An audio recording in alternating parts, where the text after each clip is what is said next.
One of the ways I like to try to figure out what teams at the beginning of NBA seasons are real, who's a contender, who's a pretender, is simply just to look at strength of schedule. Now, strength of schedule isn't something that gets talked about a ton in basketball discourse just because everybody plays everyone, but especially early on. And I really like estimated plus minus dunks and threes, player driven strength of schedule because early in the season, we don't know whose schedules are good because we don't know whose teams are good. But these ratings are specifically based on the players on the teams they've played, and we can learn some interesting things.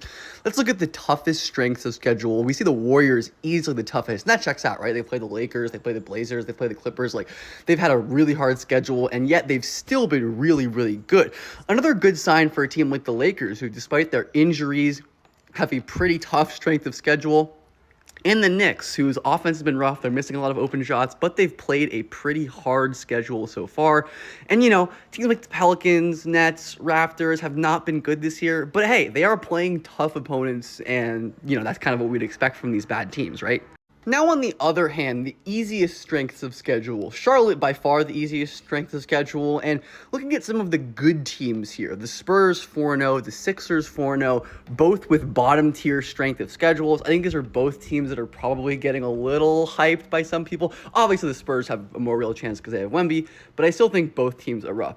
And then on the other hand, I look at the Magic and the Wizards. Both of these teams have one win despite poor strength of schedules. The Wizards, whatever, they're a tanking team. But for the Magic, this is not what you want to see, right? They spent a lot of money on this team this offseason, adding Desmond Bane, trying to fix this offense. And still, like I said, just one win despite the 25th easiest strength of schedule so far. So certainly not looking good for a team like Dallas. And of course, Nuggets, Thunder, closer to around average, these -0 in strength of schedule. So interesting stuff to look at, I think. I definitely think bodes well for a team like the Warriors, the Knicks, and potentially some scaries for like a Magic team or, some regression for like the Sixers or something.